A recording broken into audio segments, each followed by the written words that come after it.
اے نبی تم نے دیکھا اس شخص کو، اس کے حال پر غور کیا جس نے اپنی خواہش نفس کو اپنا الہ بنا لیا ہے؟ اللہ اکبر، الہ، لا الہ الا اللہ، کلمہ توحید کا مرکزی لفظ یہاں آ رہا ہے، من اتخذ الہہ ہواہ، جس نے اپنی خواہش نفس کو اپنا معبود بنا لیا، الہ بنا لیا۔ افانت تکون علیہ وکیلا، کیا آپ ایسے شخص کی کوئی ذمہ داری لے سکتے ہیں؟ سود حرام ہوا کرے جی، حرام ورام،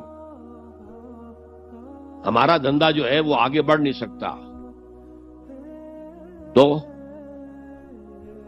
اللہ کے حکم کو پیچھے ڈالا، نفس کے تقاضے کو آگے رکھا۔ کون معبود ہے آپ کا؟ نام عبداللہ رکھیے، نام عبد الرحمن رکھیے، ہے عبد النفس، نفس کے بندے، نفس کے غلام۔ یہ میں نے یوں سمجھیے کہ جیسے میں نے ہجرت اور جہاد کی ڈیفینیشنز کی تھی۔ ہجرت کا بیس کیا ہے؟ پوچھا گیا ایو الہجرت افضل ہو یا رسول اللہ، اے اللہ کے رسول بتائیے سب سے اعلیٰ ہجرت کون سی ہے، افضل؟ فرمایا ان تہجر ما کرہ ربک، ہر اس چیز کو چھوڑ دو جو تمہارے رب کو پسند نہیں۔ آج رات ہی سے آپ ہجرت شروع کر سکتے ہیں۔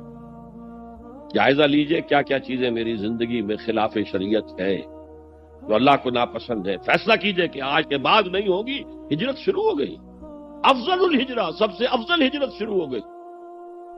لیکن ٹاپ پر لے جائیے تو یہ ہجرت جب اللہ کے دین کو قائم کرنے کی جدوجہد اس مرحلے پر آ جائے کہ اب باطل کے ساتھ ٹکراؤ ہے اور اب چاہیے کہ ساری قوت ایک مرکز پر جمع ہو جائے، ہجرت فرض کر دی گئی، وہ ہجرت گھر بار چھوڑ کر، اہل و عیال کو چھوڑ کر اور مکے کے بھیڑیوں کے رحم و کرم پر چھوڑ کر اپنے گھر والوں کو، جو لوگ ہجرت کر کے آئے، حکم تھا۔ ہجرت مدینہ فرض تھی، ہجرت حبشہ فرض نہیں تھی، صرف اجازت تھی کہ جن سے سختیاں نہیں جھیلی جا رہی مزید وہ چلے جائیں۔ تو ہجرت کا یہ ابتدائی نقطہ، انتہا یہ جہاد، المجاہد من جاہد نفسہ، جہاد تو یہاں سے شروع ہو گیا، اپنے نفس کے خلاف جہاد کرنا۔ صبح نفس نے کہا ابھی سو جاؤ، آپ نے نفس کی بات کو رد کیا، اپنا کمبل اٹھا کے پھینکا، اٹھے، وضو کیا، نماز کے لیے آپ مسجد چل دیے، آپ نے جہاد کیا نفس کے خلاف۔ یہ افضل الجہاد ہے، اور سب سے چوٹی اوپر یہ ہے کہ جب وہ حق و باطل کی جنگ ہو تو جان ہتھیلی پر رکھ کر میدان میں حاضر ہوتا۔ اسی طرح یہ جو شرک فی الاطاعت ہے، میں نے آپ کو اس کی ابتدا بھی بتا دی انفرادی سطح پر۔ افرأیت من اتخذ الہہ ہواہ افانت تکون علیہ وکیلا، کیا تم نے غور کیا اس شخص کی حالت پر جس نے اپنی خواہش نفس کو اپنا معبود بنا لیا، الہ بنا لیا، کہہ رہا ہے لا الہ الا اللہ، لا الہ الا اللہ، لیکن الہ تو اس کا نفس ہے۔ اب اس کو انتہا پر لے جائیے۔ عہد حاضر کا سب سے بڑا شرک، سب سے بڑا شرک، سب سے بڑا شرک عوامی حاکمیت کا تصور ہے۔ حاکم اللہ کے سوا کوئی نہیں، ان الحکم الا للہ۔ ظاہر بات ہے فرعون نے اگر دعویٰ کیا تھا میں تمہارا خدا ہوں، انا ربکم الاعلی، تو کیا اس کا مطلب یہ تھا کائنات میں نے پیدا کی ہے، تمہیں میں نے پیدا کی ہے؟ ذرا سوچئے، کیا وہ بزرگ موجود نہیں ہوں گے جنہوں نے اسے دیکھا ہو کہ آج اس کی ولادت ہوئی تھی، کل اس کی کوئی اور سیریمنی ہوئی تھی؟ یہ کیسے دعویٰ کیا تھا؟ میرا حکم چلے گا، میں نہیں جانتا، الیس لی ملک مصر، مصر کی حکومت میری ہے کہ نہیں؟ یہ دعویٰ تھا، یہ خدائی کا دعویٰ۔ کسی زمانے میں وہ فرد ہوتے تھے، نمرود ہوتے تھے، نماردہ، فراعنہ۔ جمال عبد الناصر نے نعرہ لگایا تھا نحن ابناء الفراعنہ، بڑے فخر کے ساتھ ہم فرعونوں کی اولاد۔ اور صدام نے لگایا تھا نعرہ نحن ابناء النماردہ، ہم نمرودوں کی اولاد۔ عراق کے بادشاہوں کا لقب نمرود تھا اور مصر کے بادشاہ فراعنہ تھے، فرعون تھے۔ زمانے کا جب ارتقاء ہوا ہے اور اس میں فیصلہ کن کام جو ہے وہ حضور نے صلی اللہ علیہ وسلم، جب حضور کی حیات طیبہ کے بعد خلافت انفرادی سے اجتماعی ہو گئی، جب تک نبوت جاری تھی نبی ہی خلیفہ ہوتا تھا اللہ کا. اس کی ہاٹ لائن اللہ کے ساتھ وحی کی لگی ہوئی ہے. ادھر سے حکم آتا ہے وہ امپلیمنٹ کرتا ہے, جہاں اس کا حکم نہیں ہے وہ اپنا بیسٹ ججمنٹ استعمال کر کے فیصلہ کرتا ہے. یہی ہے وائس جرنسی, یہی ہے خلافت. ایسنس آف خلافت یہی ہے. جیسے وائس رائے دلی میں ہوتا تھا, ہمارا بادشاہ یا ملکہ تو انگلستان میں ہوتے تھے. اب جو ہز میجسٹیز گورنمنٹ یا ہر میجسٹیز گورنمنٹ سے حکم آیا, وائس رائے اس میں کوئی تغیر و تبدل نہیں کر سکتا. He has to implement it as such. جہاں کوئی حکم نہیں ہے تو وہ مقام پر بیٹھا ہے, آن دی اسپاٹ ہے, حالات کو دیکھے اور جو مملکت اور کنگڈم کی مصلحت میں سب سے بہتر نظر آئے وہ فیصلہ کر لے. لیکن حضور پر نبوت ختم تو خلافت کلیکٹیو ہو گئی, خلافت المسلمین. اگرچہ شروع میں امیر المومنین کہا جاتا تھا, کچھ عرصے کے بعد خلیفت المسلمین یہ اصطلاح جو ہے وہ عام.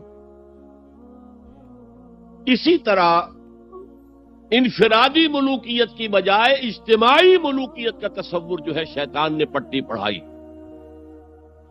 ابلیس کی مجلس شورا جو اقبال کی بڑی ہی یوں سمجھیے کہ اہم ترین نظموں میں سے, امت مسلمہ کے نام پیغام پر مشتمل وہ نظم جو ہے, اور وہ ان کے آخری ایام کی ہے اور وہ ان کی زندگی میں چھپی بھی نہیں تھی.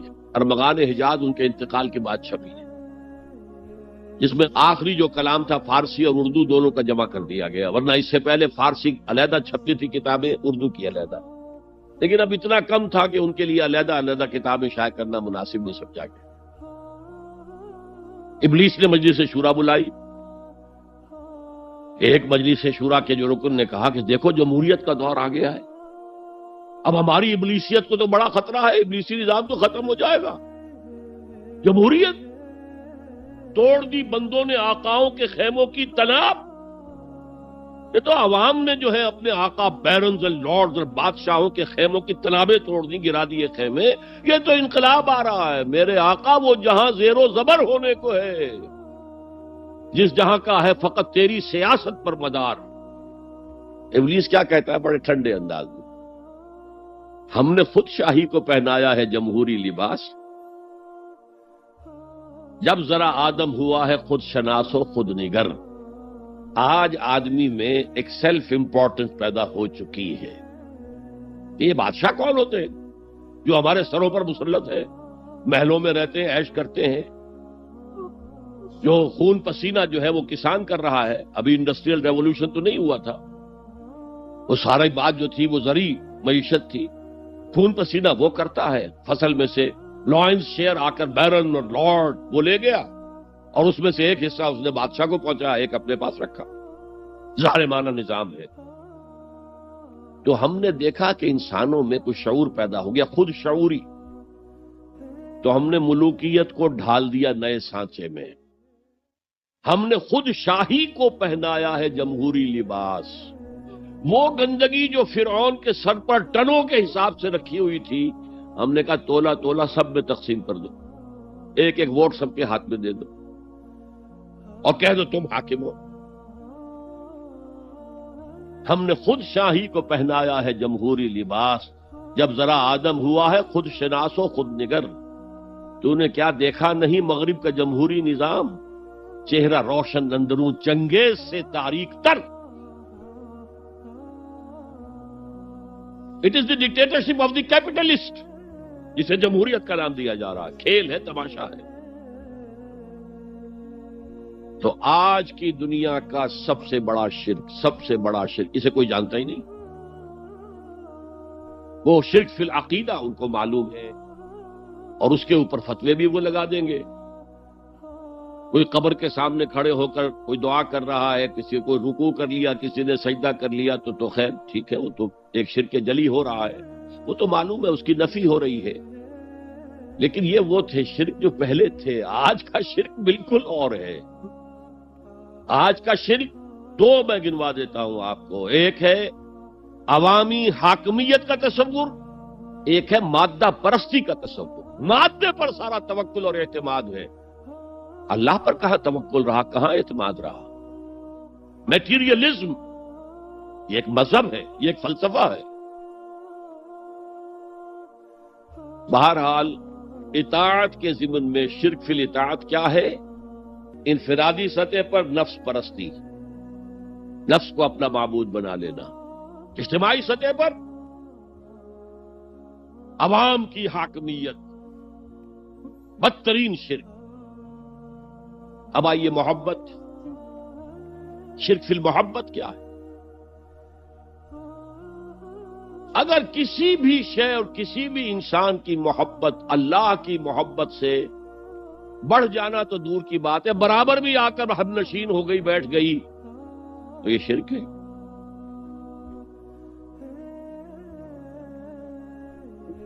والذین آمنوا اشد حبا للہ، جب تک اشد محبت آپ میں اللہ کی نہیں ہوگی. اگر کوئی اور شے محبوب ہے تو من الناس من یتخذ من دون اللہ اندادا یحبونہم کحب اللہ، لوگوں میں سے ایسے بھی ہیں جنہوں نے اللہ کو چھوڑ کر کسی اور چیزوں کو مد مقابل بنا لیا ہے، ان سے وہ محبت کرتے ہیں جو اللہ سے کرنی چاہیے تھی. توحید کا تقاضا ہے لا محبوب الا اللہ، لا مطلوب الا اللہ، لا مقصود الا اللہ. مقصود و مطلوب اور محبوب حقیقی اللہ کے سوا کوئی. اور وہ آیت میں آپ کو سنا چکا ہوں، سورہ توبہ کی آیت نمبر 24، انتہائی لرزا دینے والی آیت.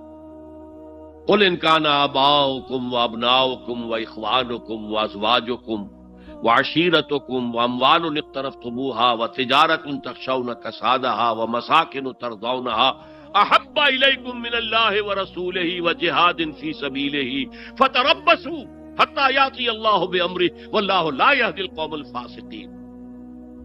اے نبی ان کے کان کھول دیجئے، اچھی طرح سنا دیجئے کہ اے لوگوں، اے ایمان کے دعوے داروں، اگر تمہیں اپنے باپ، اپنے بیٹے، اپنے بھائی، اپنی بیویاں یا بیویوں کے لیے شوہر اور اپنے رشتہ دار اور اپنے وہ مال جو بڑی محنت سے کما کر کھتے بھرے ہوئے ہیں اور اپنی وہ تجارت جس کی کساد بازاری کا تمہیں اندیشہ رہتا ہے مندہ نہ ہو جائے، اور اپنے وہ محل، اپنی حویلیاں جو تم نے تعمیر کی ہیں اور بہت تمہیں محبوب ہیں، انہیں خوب فرنش کیا ہے، اگر یہ 8 چیزیں محبوب تر ہیں اللہ سے اور اللہ کے رسول سے اور اللہ کی راہ میں جہاد سے، تو جاؤ دفع ہو جاؤ، وہاں بیٹھ کر انتظار کرو یہاں تک کہ اللہ اپنا فیصلہ سنا دے. اور اللہ ایسے فاسقوں کو کبھی ہدایت نہیں دیتا.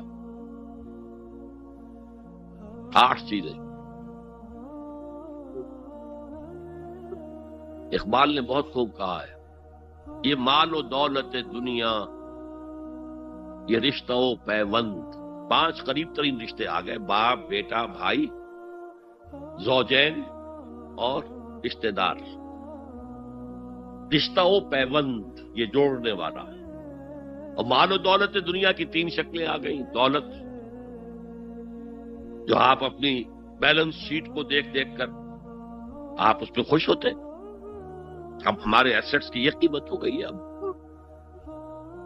اور وہ مکانات جو آپ نے بنائے ہیں بڑے محبوب ہیں، اور ایسے بنائے ہیں، قرآن مجید میں آتا ہے لعلکم تخلدون، ایسے بنا رہے جس تمہیں ہمیشہ رہنا ان مکانوں کے اندر. اور وہ کاروبار جن میں تمہیں اندیشہ رہتا ہے کہ کہیں کساد نہ ہو جائے، کوئی ڈپریشن نہ آ جائے.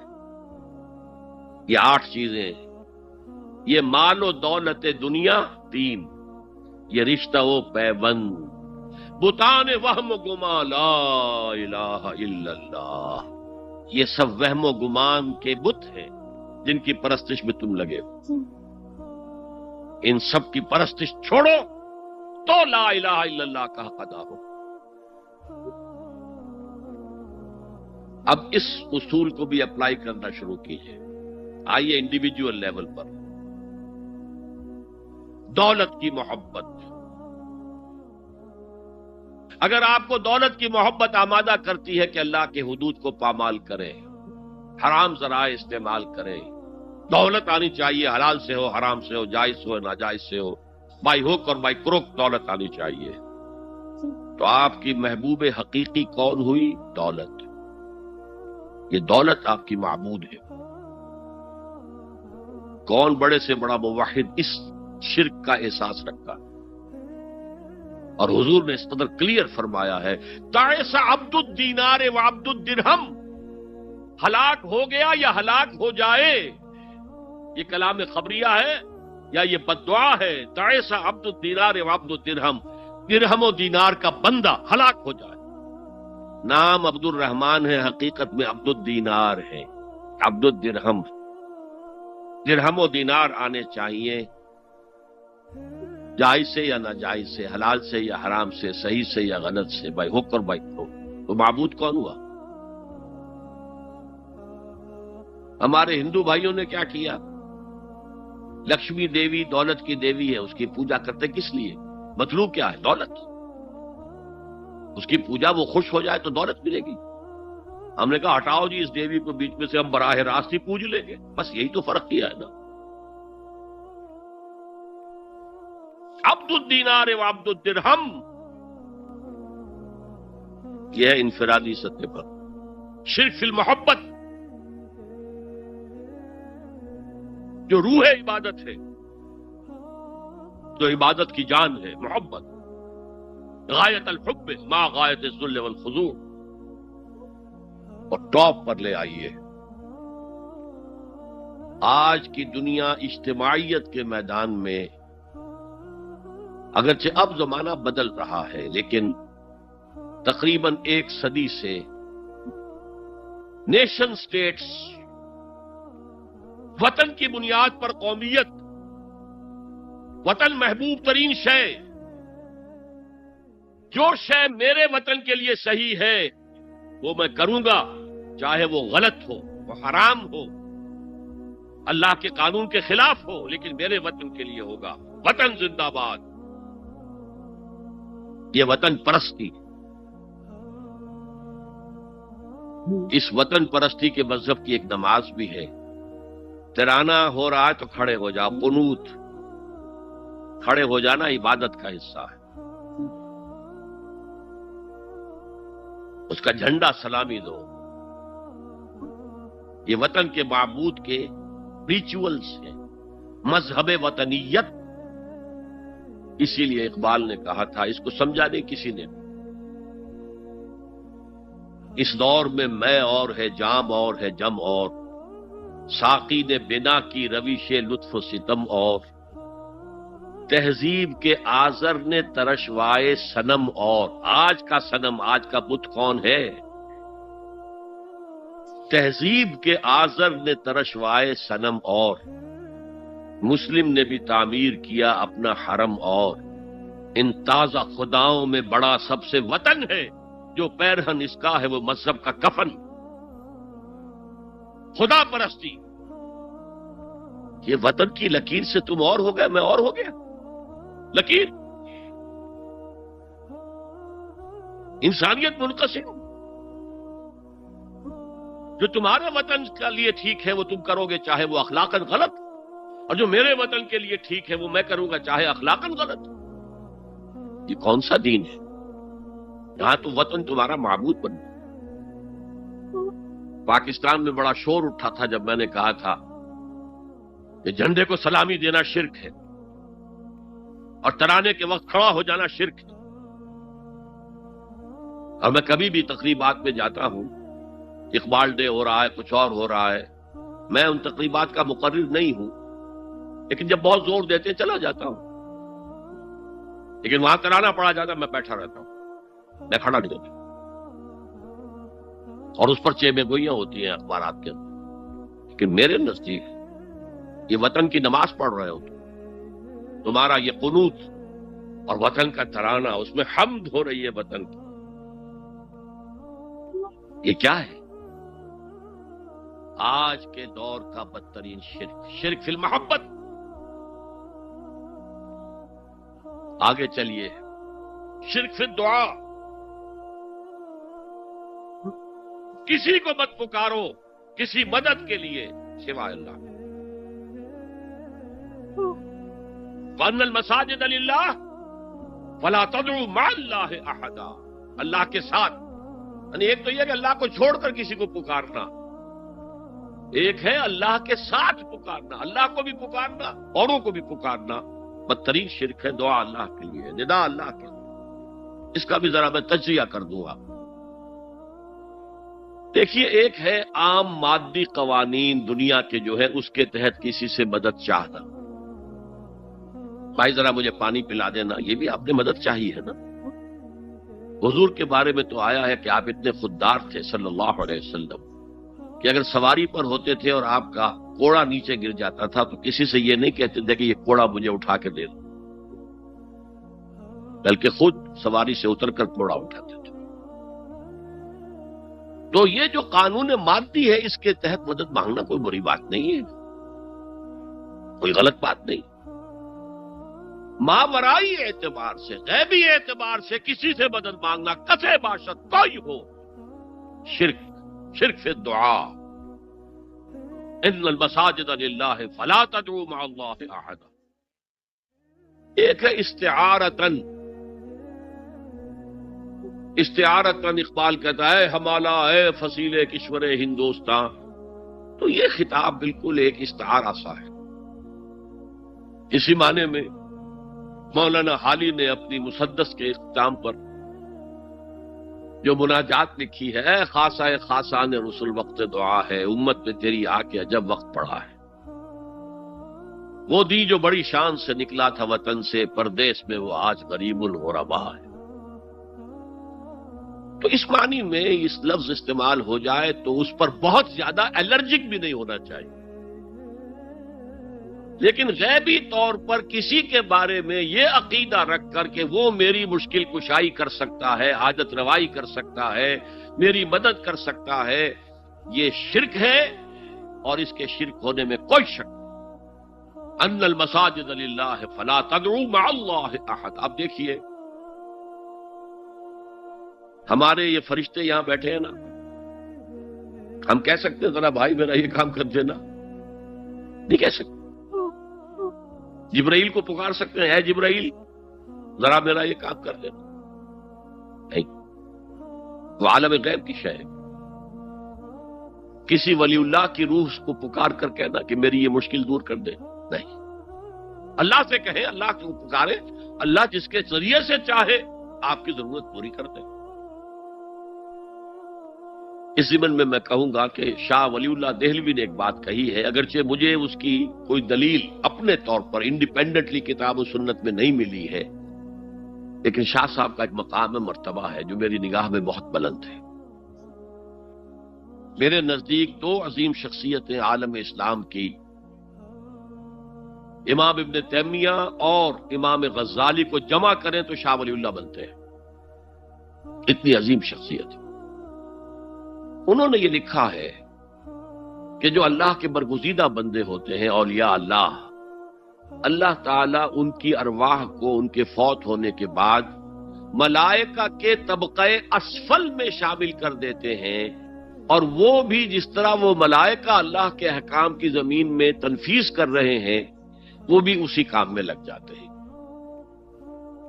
میں نے عرض کیا کہ میرے پاس انڈیپینڈنٹلی کوئی دلیل نہیں ہے اس کے حق میں، لیکن شاہ صاحب کا فرمانا خود میرے لیے ایک درجے میں دلیل ہے. لیکن یہاں ایک تو یہ نوٹ کرنے کا، ملائکہ کا طبقہ اسفل، ملائکہ کا سب سے نچلا طبقہ، اور اللہ کے حکم کی تنفیذ کرتے تو فرشتے کر رہے ہیں، وہ بھی ہوں. ہمیں سے کیا غرض ہے؟ ہم نہ فرشتے کو پکار سکتے ہیں اور نہ کسی ولی اللہ کو پکار سکتے. پکارو اللہ کو. قال ربکم ادعونی استجب لکم ان الذین یستکبرون عن عبادتی سیدخلون جہنم داخرین. تمہارا رب کہتا ہے مجھے پکارو، مجھ سے مانگو، میں تمہیں دوں گا، تمہاری دعا سنوں گا، قبول کروں گا. اور جو بربنائے تکبر مجھ سے نہیں مانگتے وہ جہنم میں داخل ہوں گے، ذلیل و خوار ہوں گے. حضور نے ایک بات، مجھے متن یاد نہیں ہے، بہت پیاری فرمائی. دیکھو انسانوں سے تم مانگتے ہو کچھ تو ایک دفعہ تو اس کے ماتھے پر، تیوری پر بل پڑ ہی جاتا ہے، یہ کیوں میرے سامنے ہاتھ سوال کیا، کیوں مجھ سے مانگ رہا ہے، چلیے بعد میں کچھ وہ دے ہی دے. کتنا گوار گزرتا ہے.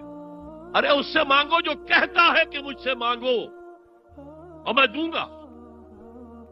وہ نہ مانگنے پہ ناراض ہے، اس سے نہیں مانگتے. رات کے آخری ساعتوں میں، یا جسے آپ کہتے ہیں the small hours of the morning، حدیث میں آتا اللہ نزول اجلال فرماتے، جس کو ہم نہیں جانتے کیسے نزول ہوتا ہے، ذات باری تعالیٰ اور اس کے متعلقات کے بارے میں جو بات آ گئی قرآن میں حدیث میں وہ ہم مانتے ہیں، کیسا یہ ہم نہیں جانتے، اس کا ہاتھ ہے کیسا ہے ہم نہیں جانتے، اس کا چہرہ ہے کیسا ہے ہم نہیں جانتے، اس کی ساق ہے، اس کی پنڈلی ہے کیسی ہم نہیں جانتے، وہ سنتا ہے کیسے سنتا ہے ہم نہیں جانتے، کیا اس کے کان ہیں، کیا اسے بھی ساؤنڈ ویوز کی ضرورت ہے سننے کے لیے، وہ دیکھتا ہے کیسے دیکھتا ہے ہم نہیں جانتے، وہ اترتا ہے کیسے اترتا ہے ہم نہیں جانتے، جو قرآن میں آ گیا حدیث میں آ گیا مان لیجئے بس، باقی یہ متشابہات میں سے ہے، اس کی کھود کرید میں پڑو گے تو فتنے میں مبتلا ہو جاؤ، ابتغاء الفتنۃ وابتغاء تاویلہ۔ لہذا حدیث میں آتا ہے کہ رات کے آخری ساعتوں میں اللہ سمائے دنیا تک نزول فرماتے اور پھر ندا لگتی ہے حل من سائل فاعطیہ، ہے کوئی سوال کرنے والا مانگنے والا کہ میں اسے دوں، حل من مستغفر فاغفر لہ، ہے کوئی گناہوں کی معافی چاہنے والا کہ میں اسے معاف کر دوں،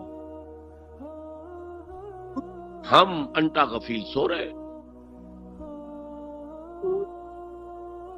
ہم تو مائل بکرم ہیں، کوئی سائل ہی نہیں، راہ دکھلائیں کسے، رہنم منزل ہی نہیں، راہ کسے دکھا،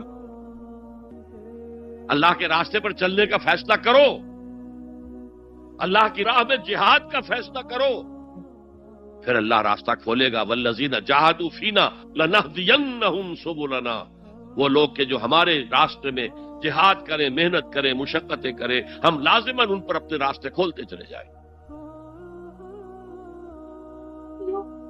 وہ دعا شرک فی الدعا، مانگو صرف اللہ سے، اللہ سے، اللہ سے، وہ چاہے کسی فرشتے کے ذریعے، چاہے کسی فوت شدہ ولی اللہ کی روح کے ذریعے سے، چاہے کسی کو بھی نہیں، براہ راست اپنے حکم سے، اس کی تو قدرت ہے جو چاہے کرے، کن فیکون، وہ جیسے بھی ہو وہ آپ کی ضرورت پوری کرے گا، وہی ہے جو کہ مشکلات کو حل کرنے والا ہے، وہی ہے کہ رزق دینے والا ہے، وہی ہے جو مرض سے شفا دینے والا ہے، پکارو اسی کو، مانگو اسی سے۔ اب آئیے کچھ مراسم عبودیت ہوتے ہیں، مراسم رسم کہتے ہیں کسی چیز کی ظاہری شکل کو، رہ گئی رسم ازاں روح بلالی نہ رہی، فلسفہ رہ گیا تلقین غزالی نہ رہی، یہ قرآن کا بھی ہم اسے رسم الخط کہتے ہیں، رسم الخط، اور یہ حضرت عثمان کے زمانے میں فائنل ہوا ہے کہ یہ اس طریقے سے لکھا جائے۔ تو عبدیت کے اظہار کے لیے کچھ رسومات ہیں، جس میں سے ایک پر گفتگو ہو چکی، قنوت، والقانتین والقانتات، یہ جو ہے اللہ کے حضور میں چاہے ہاتھ باندھے چاہے ہاتھ کھلے، لیکن ذرا جھک کر گردن میں خم کر کے کھڑے ہونا، یہ نماز کے اندر جو قنوت ہے یہ قنوت ہے، یہ بھی اپنی عاجزی کا اظہار ہے، عجز اور تذلل۔ وہ جو ابن قیم کی میں نے ڈیفینیشن آپ کو بتائی، العبادت تجمع اصلین، غایت الحب وغایت الذل والخضوع، حد درجے میں اللہ کے سامنے بچ جانا، جھک جانا، گر جانا، رکوع، سجدہ اللہ کے سوا کسی کے لیے نہیں۔ اور اس معاملے میں دین محمدی جو اپنی تکمیل کو پہنچ گیا، الیوم اکملت لکم دینکم واتممت علیکم نعمتی ورضیت لکم الاسلام دینا، حضور کی بعثت سے قبل سجدہ تعظیمی جائز تھا، کسی شخص کی تعظیم کے لیے، اس کی عزت کے لیے اس کے سامنے سجدہ کرنا جائز تھا۔ حضرت یوسف کے سامنے ان کے والدین اور 11 بھائی سجدے میں گر گئے، بچپن میں خواب دیکھا تھا اور 40-50 سال بعد اس کی تعبیر بالفعل ایک اس واقعے کے طور پر سامنے آ گئی، سجدہ کرنا۔ جھکنا، سجدہ کرنا، یہ جائز تھا سجدہ تعظیم۔ حضور پر شریعت مکمل، توحید مکمل، اب ہر نوع کا سجدہ حرام مطلق ہے سوائے اللہ کے کسی کو۔ ہمارے مسلمانوں نے بھی اپنے دور ملوکیت میں سجدہ تعظیمی شروع کرا، عدالت کے اندر بادشاہ کے دربار میں جا رہے تو سجدہ، سر جھکا کر رکوع کی حالت میں۔ یا آپ کے پڑوس میں جو حیدرآباد کی ریاست تھی، سلام کیسے کرتے تھے، کتنے جھکتے تھے، اور پھر وہ جھک کر وہ سلام ہو رہے۔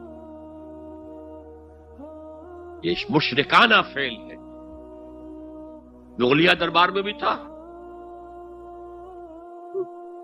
شیخ احمد سرہندی رحمت اللہ علیہ نے کہا غلط ہے، حرام ہے، جائز نہیں۔ دربار میں شکایت پہنچ گئی، آخر مخبری کرنے والے بھی تھے، حاسد بھی تھے، وَمِن شَرِّ حَاسِدٍ إِذَا حَسَدَ۔ طلبی ہو گئی، بلایا گیا دربار میں حاضری، اور ایسا اہتمام کیا گیا کہ جب حضرت مجدد آگے آئیں بادشاہ تک جانے کے لیے تو درمیان میں ایک دیوار سی حائل کر کے اس میں کھڑکی کھول دی کہ اس میں سے جھک کر گزریں گے نا تو رکوع کسی درجے میں تو ہو جائے گا۔ رکوع بھی سجدے ہی کی ایک شکل ہے، سجدے کا ہاف کہہ لیجئے، لیکن یہ کہ جب آیات سجدہ آتی ہے قرآن مجید میں، وہ عام نمازوں میں دیکھتا ہوں کہ وہ آیات سجدہ والی آیات پڑھی دی جاتی، حالانکہ ان کی ایک خاص کیفیت ہے۔ تراویح میں تو پڑھی جاتی ہے، لیکن پہلے بتا دیتے ہیں کہ یہ دوسری رکعت میں یا پہلی رکعت میں سجدہ آ رہا ہے تو لوگ تیار ہوتے ہیں۔ رکوع بھی اگر فوراً ہو جائے آیت سجدہ کے بعد تو اس سے بھی اس سجدے کا حق ادا ہو جاتا۔ بہرحال حضرت شیخ مجدد رحمت اللہ علیہ دربار میں آئے تو اس کھڑکی میں سے پہلے پاؤں گزارے، پھر اپنا سر نکالا، پھر جیل میں ڈال دیے گئے، کوئی پرواہ نہیں۔ حاضر ہوا میں شیخ مجدد کی لحد پر، وہ خاک کے ہے زیر فلک مطلع انوار، گردن نہ جھکی جس کی جہانگیر کے آگے، جس کے نفس گرم سے ہے گرمی احرار، وہ ہند میں سرمایہ ملت کا نگہباں، اللہ نے بر وقت کیا جس کو خبردار۔ دین الہی، دین محمدی کے خاتمے کا اعلان تھا۔ اب بڑے بڑے مولویوں نے یہ اکبر کو سبق پڑھایا تھا، بڑے مولوی، درباری مولوی، انہوں نے سبق پڑھایا تھا۔ اللہ کا ایک دن 1000 برس کا ہوتا ہے، اور اللہ کا ہر معاملہ 1000 سال تک ہوتا ہے۔ اب 1000 سال ہو گئے محمد کی رسالت کو، ان کی رسالت کا دور ختم صلی اللہ علیہ وسلم۔ اب دوسرا 1000 سال، اسی لیے الف ثانی کہتے ہیں نا، الف ہزار کو کہتے ہیں الف ثانی۔ یہ دوسرا 1000واں سال جو شروع ہو گیا ہے، اس میں ایک نئے دین کی ضرورت ہے، وہ دین اکبری ہے، دین الہی ہے۔ اور دین الہی کیا تھا؟ یہ ایک بہت بڑی سیاسی تدبیر تھی، اصل میں بہت بڑی سیاسی تدبیر، اور اس کا ظہور بعد میں بھی ہوا ہے ہندوستان کی سرزمین میں۔ وہ یہ کہ ہندوستان کی ترقی میں جو چیز سب سے بڑی رکاوٹ ہے وہ مذہبی اختلافات ہیں۔ لہذا ایسا کرو، سارے مذاہب جو ہیں اسے ہاون دستے میں ڈالو، کوٹ کوٹ کے چورا چورا کر کے بناؤ صفوف، اور یہ مذہب سب کا ہو جائے تو مذہبی اختلافات ختم ہو جائے۔ دوسری بات ان کی سمجھ میں یہ آ گئی کہ اصل میں اختلاف رسالت اور شریعت کی بنیاد پر ہوتے ہیں، لہذا دین الہی بس خدا کو مانو، بس رسالت وغیرہ کو چھوڑو۔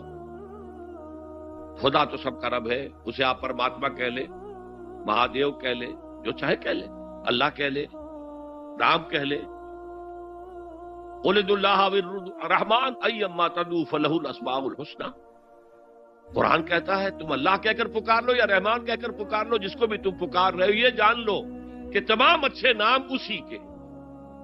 یہ فلسفہ تھا بہت گہرا، وہ جاہل تھا، ان پڑھ تھا، لیکن بہت بڑا سیاستدان تھا اکبر، اس میں کوئی شک نہیں۔ لیکن یہ کہ اگر ایک حکومت، اور جو سب سے بڑا مغل اعظم جس کو کہتے ہیں، اس کے زمانے میں مسلمانان ہند جو ہیں سیاسی اعتبار سے اپنے عروج پر تھے، لیکن دینی اعتبار سے پاتال کا معاملہ آ گیا تھا. دین محمدی ختم. 1000 سال کا ایک دن ہے اور وہ ختم ہو چکا. اللہ نے اٹھایا مجدد الفسانی رحمت اللہ علیہ اور ان کی درویشانہ مساعی کے ذریعے سے. اب دیکھیے اس زمانے میں تصوف کے ذریعے سے سب سے بڑا شرک آ رہا تھا. وحدت الوجود کی ایسی تعبیرات ہو رہی تھی جو ہماؤست بن گئی تھی. ہماؤست اور وحدت الوجود کے درمیان تو زمین آسمان کا فرق ہے. ہماؤست میں کائنات حقیقی ہے، خدا اس میں حل ہو چکا ہے، اس کے اندر ظاہر ہو گیا. اور وحدت الوجود میں وجود حقیقی صرف اللہ کا ہے، اس کائنات کا وجود کوئی ہے ہی نہیں حقیقت میں. لیکن یہ ختم ہو رہا تھا. اس پہلو سے مجدد الفسانی کے مجدد اعظم کو اللہ نے کھڑا کیا. شیخ احمد حضرت عمر کی اولاد سے تھے، فاروقی تھے. شاہ ولی اللہ بھی فاروقی تھے. رگے فاروقیم کہتے ہیں شیخ احمد سندھی، میری فاروقی رگ پھڑکتی ہے اس پر. اس کے نتیجے میں وہ دین الہی کا خاتمہ ہوا. بعد میں ہمارے ہاں یہ آیا ہے ہندوستان میں برہمو سماج، برہمو سماج. اور گاندھی جی بھی اسی فلسفے کے قائل تھے، وحدت ادیان کے. اور یہ سیاسی اعتبار سے بہت اونچی ذہنی سطح کی غمازی کرنے والی بات ہے کہ ہندوستان کے اندر کے یہ مذہبی اختلافات کو اگر ہم کسی طرح کھرل کر کے ختم کر دیں، ہاون دستہ میں ڈال کے کر دیں، تو پھر یہ کہ یہاں ترقی ہی ترقی. بہرحال سجدہ گردن نہ جھکی جس کی جہانگیر کے آگے، جس کے نفس گرم سے ہے گرمی احرار. وہ ہند میں سرمایہ ملت کا نگہباں، اللہ نے بر وقت کیا جس کو خبردار. تو ہم نے شرک فی العبادت میں پہلے بات کی شرک فی الاطاعت. انفرادی سطح پر نفس معبود، اجتماعی سطح پر عوام کی حاکمیت. بدترین شرک اس دور کا، عظیم ترین شرک. اتنے بڑے پیمانے کا شرک کبھی نہیں ہوا دنیا میں. اس کے بعد شرک فی المحبت، مال کی محبت، تعس عبد الدینار و عبد الدرہم. وطن کی محبت یا کسی اور شے کی محبت، اگر وہ اللہ کی محبت کے برابر بھی آ جائے، بڑھ جائے تو اور بھی بڑی بات کہنی پڑے گی. لیکن ہمارے پاس شرک سے اوپر کی اصطلاح کوئی نہیں. پھر شرک دعا، اللہ کے سوا کسی اور سے حاجت روائی کے لیے، مشکل کشائی کے لیے پکارنا کسی. پھر شرک فی المراسم العبودیہ، قنوت ہے، رکوع ہے، سجود ہے. یہ ذل والخضوع کی، کسی کے سامنے جھک جانے کی ایک علامت ہے، سمبل. اب آخری ہے اس میں اخلاص. اور اخلاص کی ضد کیا ہے؟ ریاکاری. کوئی عبادت اگر دکھاوے کے لیے کی جائے وہ شرک. یہ شرک خفی کہلاتا ہے. مال کی محبت کا شرک بھی شرک خفی ہے. نفس کی اطاعت کا شرک بھی شرک خفی ہے. اور یہ سب سے خفی شرک ہے. حضور نے فرمایا صلی اللہ علیہ وسلم، من صلی یرائی فقد اشرکا ومن صام یرائی فقد اشرکا ومن تصدق یرائی فقد اشرکا. جس نے دکھانے کے لیے نماز پڑھی اس نے شرک کر لیا. جس نے دکھاوے کے لیے روزہ رکھا اس نے شرک کر لیا. جس نے دکھاوے کے لیے خیرات کی، صدقات دیے، وہ شرک کر چکا. قد اشرکا، قد اشرکا. یہ عربی کے مزاج سے واقفیت ہو، فعل ماضی پر قد جو ہے تو وہ پرفیکٹ ٹینس بن جاتا ہے. کر چکا، وہ شرک میں ملوث ہو چکا. من صلی یرائی فقد اشرکا ومن صام یرائی فقد اشرکا ومن تصدق یرائی فقد اشرکا. اور تجزیہ کر کے یہاں تک بتایا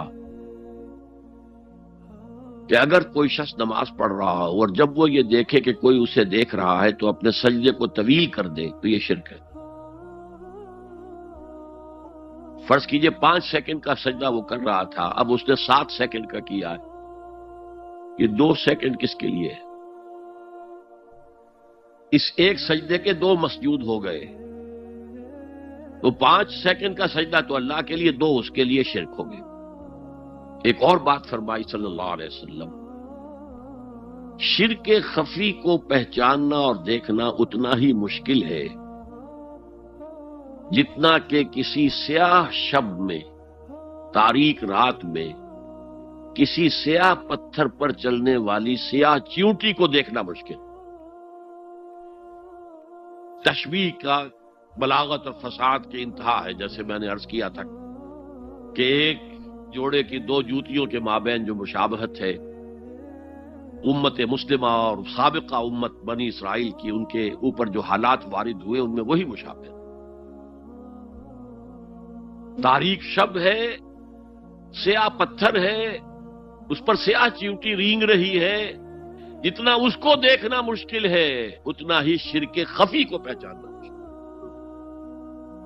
کدھر کدھر سے آپ پر حملہ آور ہو جائے گا، کدھر کدھر سے آ کر آپ کی عبادت میں، آپ کی توحید میں نقب لگائے گا، اس کا آپ کو اندازہ ہو نہیں سکتا۔ بڑا مشکل ہے، بہت زیادہ چوکس رہنے کی ضرورت ہے، اور اس کا علاج بتایا گیا ہے خاص طور پر عبادات کے ضمن میں، کہ کچھ نہ کچھ عبادت نفل بھی کی جائے، اور نفل عبادت اس طور سے کی جائے کہ کسی کو پتہ نہ چلے۔ اب ہمارا حال یہ ہو گیا ہے کہ ساری، اگر کوئی عشاء کی 17 رکعتیں پڑھتا ہے، سب کی سب مسجد میں پڑھتا ہے، حالانکہ صحابہ کے دور میں مسجد تھی فرائض کی ادائیگی، باقی جا کر نماز گھر میں پڑھو گے وہ افضل ہے، اور نوافل تو خاص طور پر اگر کسی کو تہجد کی توفیق ہو گئی ہے تو کسی نہ کسی طرح ڈھنڈورا پیٹے گا، اسے جی کیا کرے، رات کو جاگنا ہوتا ہے، طبیعت جو ہے بڑی بھاری رہتی ہے، ہو گیا اپنا ڈھنڈورا پیٹ دیا، تو اس سے تو مرض اور 2 آتشا ہو جائے گا، ریاکاری اور بڑھ جائے گا۔ اسی طریقے سے صدقات نافلہ فرمایا ایسے دو کہ داہنا ہاتھ جو کچھ دے بائیں ہاتھ کو پتہ نہ چلے، کسی کو پتہ نہ چلے۔ اس سے وہ ریاکاری کی جڑیں کٹتی ہیں، ریاکاری کی جڑیں جو ہیں دل کے اندر سے کٹتی ہیں۔ یہ علاج ہے ریاکاری کا، لیکن ریاکاری شرک ہے۔ اب میں آخری بات پر آ رہا ہوں۔ آپ نے سوچا ہوگا کہ اس تجزیے کے تحت تو ہر گناہ جو ہے ادنا سے ادنا گناہ بھی شرک ہے۔ فجر کی نماز کے وقت اگر اٹھ کے نہیں گئے اور چادر یا کمبل کو سیدھا کر کے لیٹ گئے تو یہ شرک ہے۔ پھر کون سے گناہ ہے جو اللہ معاف کرے گا؟ یہ جو میں نے آیت آپ کو 2 دفعہ جو آئی ہے سورہ نساء میں سنائی، ان اللہ لا یغفر ان یشرک بہ ویغفر ما دون ذلک لمن یشاء، اللہ تعالیٰ اس کو تو ہرگز نہیں بخشے گا کہ اس کے ساتھ شرک کیا جائے، البتہ اس سے کم تر جس کو چاہے گا بخش دے۔ تو جان لیجئے یہ جو باریک تجزیہ میں نے کر کے بتایا ہے یہ اپنی جگہ 100% درست ہے، لیکن ان میں جو یہ چیزیں ہیں، کوئی کوتاہی ہو گئی، کوئی گناہ ہو گیا، کوئی شریعت کی مخالفت ہو گئی، نفس کے کسی اس وقت کے دباؤ میں آ کر یہ گناہ شمار ہوں گے اگر یہ آپ کی طبیعت ثانیہ نہ بن جائے۔ اگر یہ آپ کی سیکنڈ نیچر بن گئے تو ایک گناہ بھی ساری تباہی لانے کے لیے کافی ہے۔ اگر آپ نے ڈیرے ڈال دیے، غلطی ہو گئی، معافی مانگو، توبہ کرو، استغفار کرو، اللہ صاف کر دے گا۔ نہیں کرو گے تو پھر ایک گناہ پر بھی دوام اگر ہو گیا اور اس گناہ نے ایک نے بھی تمہارا احاطہ کر لیا تو وہ جہنم میں خلود کی وعید قرآن میں آئی ہے۔ بلا من کسب سیئۃ واحاطت به خطیئتہ فاولئک اصحاب النار هم فیہا خالدون۔ جو نہیں جس نے کوئی ایک بھی بڑا گناہ، چھوٹا نہیں، یہ چھوٹے چھوٹے گناہ جو ہوتے رہتے ہیں، گناہ کبیرہ، لمم جن کو کہا گیا ہے، اس کی اللہ تعالیٰ کے ہاں پکڑ نہیں ہے، بلکہ وضو کرتے ہیں تو ہاتھوں کے اس طرح کے گناہ وہ دھل جاتے ہیں، آنکھوں کے گناہ دھل جاتے ہیں۔ گناہ کبیرہ اگر ایک بھی کریا اور مستقل کیا اور اس پر ڈیرے ڈال دیے اور وہ آپ کا احاطہ کر لے، آج کے دور میں سود کا نظام، سودی کاروبار، وہ تو آپ کا احاطہ کر گیا، آپ کے پورے وجود کا احاطہ کر گیا۔ بلا من کسب، اور کسبہ کہتے ہیں جان بوجھ کر کرنا۔ ایک ہے خطا سے ہو گیا، غلطی سے ہو گیا، وقتی طور پر کوئی تحریک ایسی ہو گئی، غلط ماحول میں بیٹھے ہوئے تھے، اس کے زیر اثر کوئی آپ سے بھی غلط حرکت سرزد ہو گئی، کبھی نفس کا جوش کچھ ایسا ہوا کہ آپ مغلوب ہو گئے، ٹھیک ہے، اسینشلی وہ شرک ہے، لیکن یہ شرک گناہ کے درجے میں شمار ہوگا اگر آپ توبہ کر لیتے ہیں، رجوع کرتے ہیں، استغفار کرتے ہیں، اللہ بخشنے والا۔ لیکن اگر ایک گناہ کبیرہ بھی جان بوجھ کر اختیار کر لیا اور اسے مستقل اپنی زندگی کے اندر شامل کر لیا، بلا من کسب سیئۃ واحاطت بہ خطیئتہ فاولئک اصحاب النار هم فیہا خالدون، تو وہ پھر جہنمی ہیں، آگ والے ہیں، اور اس میں ہمیشہ ہمیش کے لیے رہنے والے۔ شرک فی ذات کے ضمن میں نے عرض کیا تھا کہ سورہ اخلاص جامع ترین اس کی نفی پر ہے، اور شرک فی صفات کی کامل نفی پر آیت الکرسی ہے۔ آیت الکرسی ایک لمبی آیت، جیسے آیت البر ایک لمبی آیت تھی، اور اس کو حضور نے فرمایا ہے سیدۃ آیات القرآن، پورے قرآن مجید کی آیات کی سردار ہے یہ، اور یہ شرک فی صفات کے ضمن میں یہ شمشیر قاطع ہے، شمشیر برہان ہے۔ اللہ لا الہ الا ہو الحی القیوم، یہ وہی ہے، قل هو اللہ احد اللہ الصمد الحی، اللہ زندہ ہے، لیکن اس کی زندگی کو اپنی زندگی پر قیاس نہ کرنا۔ تمہیں خوراک کی احتیاج ہے، اسے کوئی ضرورت نہیں۔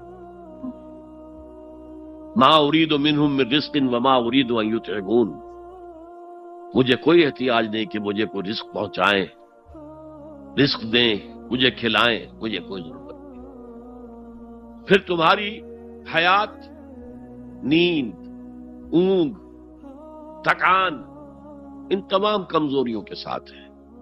وہ الحی ہے، اپنی ذات میں خود زندہ ہے، حیات اس کی ذاتی ہے، کسی اور نے عطا نہیں کی ہے۔ ہماری تو مستعار ہے، عمر دراز مانگ کے لائے تھے، 4 دن 2 آرزو میں کٹ گئے، 2 انتظار میں۔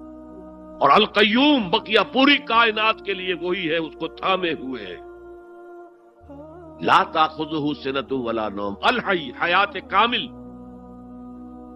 کہ اس کو نہ نیند آتی ہے نہ اونگ آتی ہے۔ لہ ما فی السماوات و ما فی الارض، آسمان اور زمین میں جو کچھ ہے اسی کی ملکیت ہے۔ تم کسٹوڈینز ہو، تم امین ہو، ای امانت چند روزہ نزدماس، در حقیقت مالک شے ہر شے خداست، یہاں تک کہ یہ میرا جسم بھی میرے پاس امانت ہے۔ میں کون ہوں؟ میری خودی، میری انا، میری روح جو پوزیس کرتی ہے اس بدن کو، لیکن یہ پوزیشن ملکیت کا نہیں ہے، امانت کا ہے۔ یہ امانت، یہ ہاتھ بھی امانت ہے، میری زبان بھی امانت ہے، میری آنکھیں بھی امانت ہے۔ من ذا الذی یشفع عندہ الا باذنہ، یہ یہاں پر انداز بڑا پرجلال، کون ہے وہ جو شفاعت کر سکے اس کے دربار میں مگر اس کے اذن سے؟ کسی کا ذاتی، کسی کا زور، کسی کا اختیار نہیں ہے کہ جس کی بنا پر وہ شفاعت کرے، ہاں اللہ کے اذن سے۔ اور دوسری جگہ پر آتا ہے جس کے لیے وہ چاہے گا اور جس کو اجازت دے گا، جیسے کہ آتا ہے اما یتساءلون میں، یوم یقوم الروح والملائکۃ صفا، اور ان میں سے کوئی بھی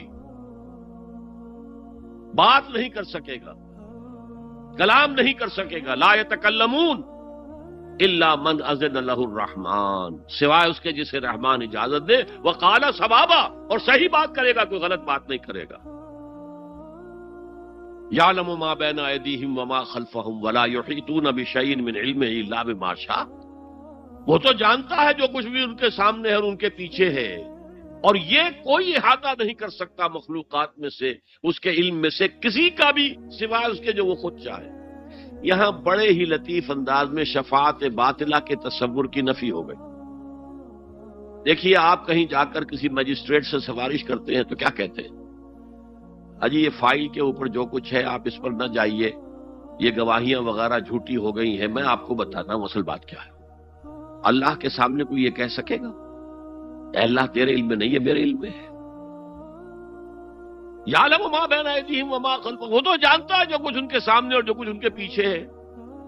ولا یحیطون بشیء من علمہ الا بما شاء، اور ان میں سے کوئی بھی، جیسے کہ میں ابھی بتا چکا ہوں، بریلوی مکتب فکر بھی کہہ رہا ہے کہ اللہ کا دیا ہوا علم ہے، محمد رسول اللہ کا جتنا ہے، لا محدود نہیں ہے، محدود ہے، قدیم نہیں ہے، حادث ہے۔ تو جتنا اللہ چاہتا ہے، جس کے لیے جتنا چاہتا ہے، لیکن اس کے علم میں سے احاطہ نہیں کر سکتا کوئی مگر جو وہ چاہے۔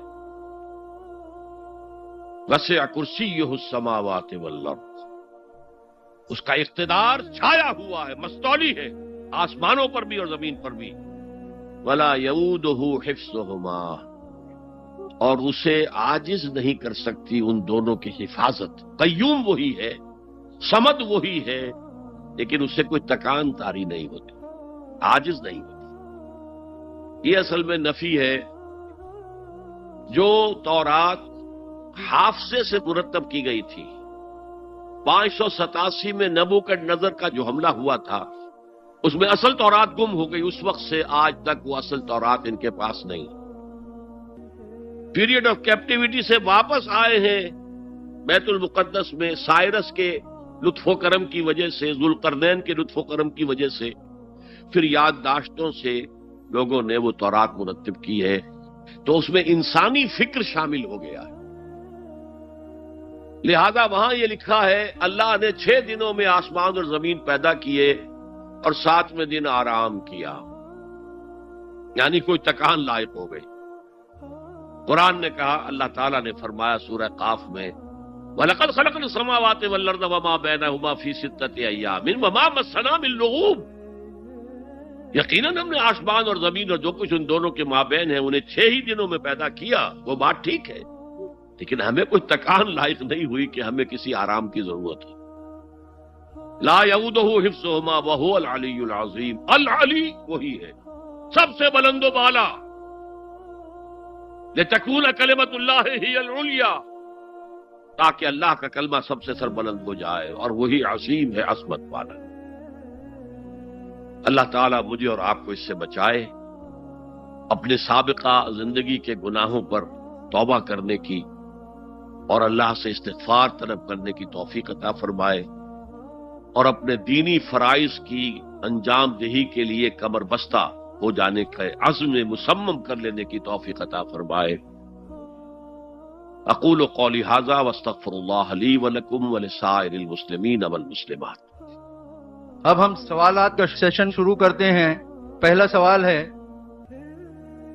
اگر کسی مسلمان کو یہ نہیں معلوم ہو کہ وہ جو کر رہا ہے وہ عمل شرک ہے یا نہیں، تو کیا اس کا یہ شرک معافی کے قابل ہوگا؟ دیکھیے، اگرچہ قانون تو یہ ہے دنیا کا، ignorance of law is no excuse، قانون سے عدم واقفیت کوئی عذر نہیں ہے، قانون تو پھر پڑھتا ہے، لگتا ہے، لاگو ہوتا ہے، عائد ہوتا ہے، لیکن اللہ کے ہاں ایسا نہیں ہے۔ وہ ہر شخص سے اس کے اپنے حالات کے اعتبار سے حساب لے گا،